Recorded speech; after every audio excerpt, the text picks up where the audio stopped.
Esse é o Ancapso e nós vamos falar agora sobre as alegações finais dos acusados pelo, entre aspas, golpe lá do Alexandre de Moraes, né?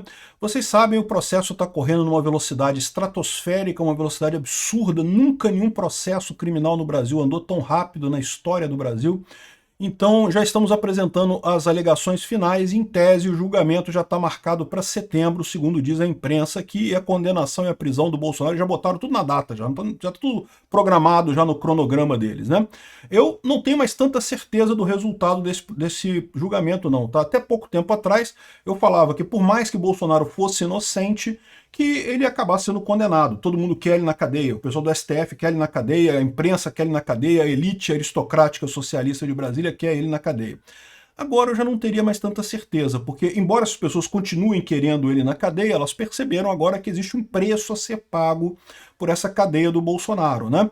Então vamos ver o que vai acontecer aqui, vamos ver. Eu estou na dúvida agora se esse processo realmente vai chegar ao fim com a condenação do Bolsonaro. Mas vamos ver o que tem de novidade nas alegações do Bolsonaro. Tá? O mais interessante, o que eles falam é o que a gente espera. Ele disse que não tem todos os atos que foram descritos ali, mesmo que por hipótese tivesse alguma coisa, são atos preparatórios, portanto não é crime, e não tem nenhuma ligação deles com do Bolsonaro em si com esses atos, né? Com 8 de janeiro, esse tipo de coisa. O Bolsonaro não tinha nenhuma ligação disso, e de fato no processo não tem nenhuma ligação. Dizer que ele influenciou as pessoas, pô, que negócio é esse? Que papo é esse? Alguém influenciar pessoas? Em momento algum, ele falou pro pessoal ir para casa no dia 31 de dezembro, no dia 30 de dezembro, na verdade, falou pro pessoal ir para casa, sair dos quartéis e coisa e tal. Como assim ele influenciou esse tipo de coisa, né? Vamos entender esse caso aqui. Essa notícia foi sugerida por Sem Vergonha, Peter Balzei, os 7 litrões do Dragão e várias outras pessoas. Obrigado aí ao pessoal que sugeriu notícias lá no nosso site, no visãolibertaria.com. E obrigado a você que está assistindo o nosso vídeo. Se você gosta do nosso conteúdo, por favor, deixe o seu like e se inscreva aqui no canal, né? Pois bem, as alegações finais da defesa de Bolsonaro na ação da trama golpista tem parecer de professores da USP e da PUC de São Paulo. Eu acho engraçado, né, que isso, certamente, é muito comum alegações finais, ainda mais de pessoas importantes, contar com declarações de professores, de juristas e coisa e tal. Mas por que o Globo está fazendo isso aqui? O Globo está fazendo doxing nessas pessoas aqui, porque eles botam aqui o nome das pessoas em destaque. Quem são os professores, né? Oswaldo Dueck, professor titular de Direito Penal da PUC-SP, vai abordar os aspectos do direito penal e material existente do caso. É doutor em Direito e em Psicologia pela mesma universidade. Ou seja, ele provavelmente é o cara que vai alegar que não foram atos preparatórios. O crime de atentado à democracia, né, de golpe, é verdade, o Alexandre de Moraes tem razão. Ele só é processado quando é tentado, não é quando ele é executado. Se ele for executado, acabou. Mas a tentativa tem que ter o início da tentativa, tem que ter atos executórios, né? E não tem nenhum caso. Mesmo as provas que eles apontam lá, mas teve uma minuta que eles discutiram, mas discutiram uma coisa, não fizeram nada, não agiram, né? O Gustavo Badaró é professor titular de Direito Processual Penal da USP e membro do Instituto Ibero-Americano de Direito Processual. Provavelmente ele vai falar sobre esse processo penal que o Bolsonaro foi submetido, que é absolutamente inédito na história do Brasil, como eu falo para vocês. Processo rápido demais é processo de exceção, meu amigo. É quando a pessoa quer se punir de qualquer jeito, né? Se fosse realmente o caso de se fazer justiça, não teria esse prazo, não, porque tem que ser antes da eleição, tem que ser depois da eleição, tem que ser esse ano, não sei o que lá. Então, o fato de estar sendo feito dessa forma certamente está violando os direitos do devido processo legal. E o Fernando Capês, que é titular da Escola Superior do Ministério Público de São Paulo e foi deputado também no terceiro mandato e coisa e tal. Enfim, são os pareceres de professores da USP e da PUC que vão estar nessa... Já estão, né? Já foi entregue a alegação do Bolsonaro nas alegações finais, né? As alegações finais são tipo assim, o fechamento da parada. Olha só, finalmente eu digo isso, isso, isso. E o que eu acho engraçado é que a imprensa, ela tá tão torcendo contra o Bolsonaro que ela inverte a ideia aqui, né? As alegações finais, quem alega por último é sempre a defesa, né? Porque a ideia é, se for haver algum erro, é melhor você libertar um acusado do que você prender um inocente, né?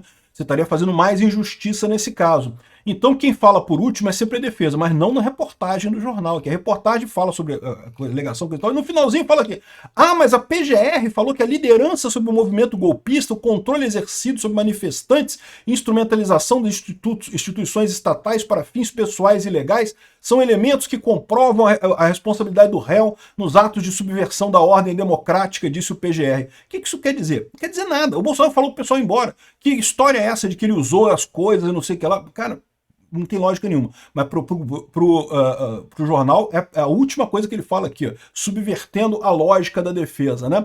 Mas beleza, ninguém tem dúvida de que a imprensa, se depender da imprensa, o Bolsonaro seria acusado. Aliás, ele fala isso. Na acusação dele, ele diz que ele negou o golpe, evidentemente. Como eu falei, ele colocou aqui ó, as alegações finais dele, ele coloca aqui o réu jamais aderiu a qualquer suposta conspiração. As acusações são frutos de ilações, interpretações de atos e falas descontextualizados, né? Não há nos autos prova idônea que demonstre que Bolsonaro tenha, de qualquer forma, atentado contra o livre exercício dos poderes constitucionais, tampouco instigado o terceiro a fazê-los. E, de fato, não fez. Eles alegam aqui que é porque Bolsonaro questionou as urnas eletrônicas e isso fez com que as pessoas... Ué, mas ele em momento algum falou assim, ó, não temos que ir lá e destruir o TSE por causa das urnas eletrônicas. Não, ele não falou isso. Ele cobrou explicações, ele cobrou dúvidas, ele tinha questionamentos sobre as urnas. E é direito ele ter questionamentos, eu já falei isso. O PSDB fez a mesma coisa em 2014. Por que o Aécio não foi condenado por golpe também? Né? Uma coisa que não tem nenhuma lógica isso, né? Aqui, ó. Ele diz que Bolsonaro ele pede que seja absolvido por ausência de provas, porque não há crime. O máximo, mesmo que tivesse, na linha do que foi exativamente comprovado, o peticionário não teve qualquer participação ou ciência das ações referidas nos diversos planos narrados na denúncia, e a análise detida dos autos revela um vazio probatório e narrativo, né? E além disso ele fala que aqui, não tem nenhuma prova de que vincule o Bolsonaro ao punhal verde e amarelo, kids pretos ou os atos do 8 de janeiro.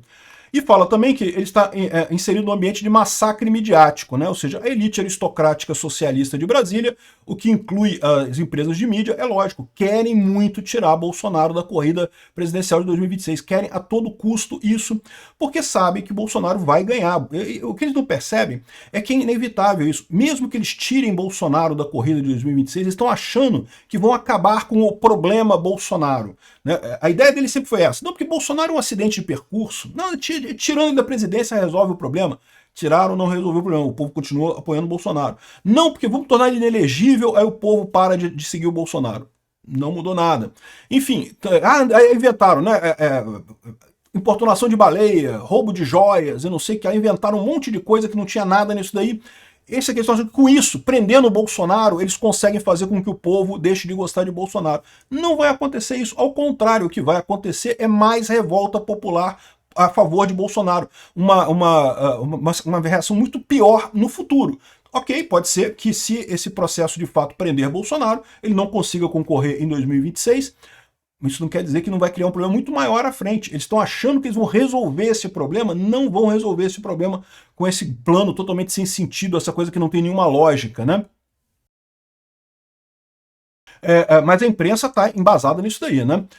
E também ele diz que mesmo que essas coisas todas fossem provadas, não tem, tudo que aconteceu foi no máximo planejamento, não teve nada de execução. Então que lógica que tem isso daqui, né? Não tem porquê o Bolsonaro ser acusado de qualquer coisa nessa história, todo mundo sabe disso. Ele também lembra que ele começou a transição rapidamente. De fato, na semana seguinte ao resultado das eleições, ele já começou os processos de transição, já conversou com a equipe de transição do Lula, ou seja, não teve demora nenhuma. Se ele quisesse dar um golpe, por que ele faria a transição tão facilmente? Não teve problema nenhum, já começou a transição, já fez a coisa toda, né? Enfim, realmente é a perseguição clara esse processo contra o Bolsonaro.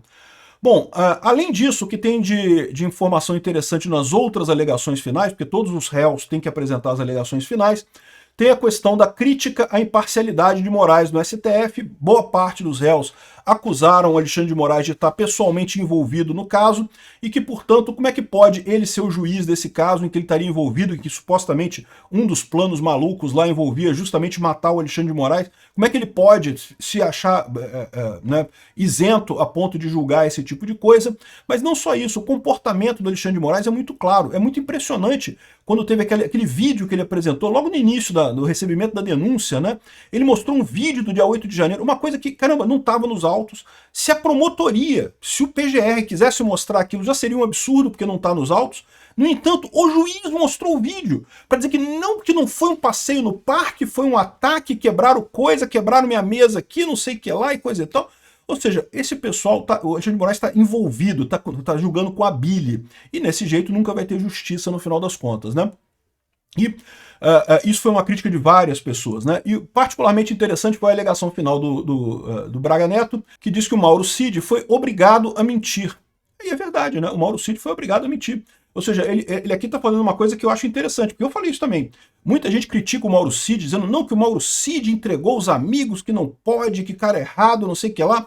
Sendo que, meu amigo, ele foi torturado, cara. Ele foi torturado. Você não pode culpar a pessoa por isso. Ele foi torturado. Ele foi obrigado a assinar esse troço. E é o que diz o Braga Neto nas alegações finais dele. Cada réu faz as suas alegações finais em separado, mas todas elas têm esse ponto em comum aí nessa história, né?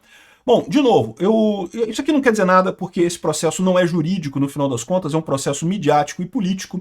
Até um mês atrás a minha visão é que não tinha nenhuma chance, o Bolsonaro iria perder, ia ser condenado e coisa e tal, né? Mas agora eu já não sei, porque justamente o que importa nesse processo não é os argumentos jurídicos. Este não é um processo jurídico, são os argumentos políticos. Olha só, o Brasil vai se fuder se condenar Bolsonaro, é o que diz o Trump, né?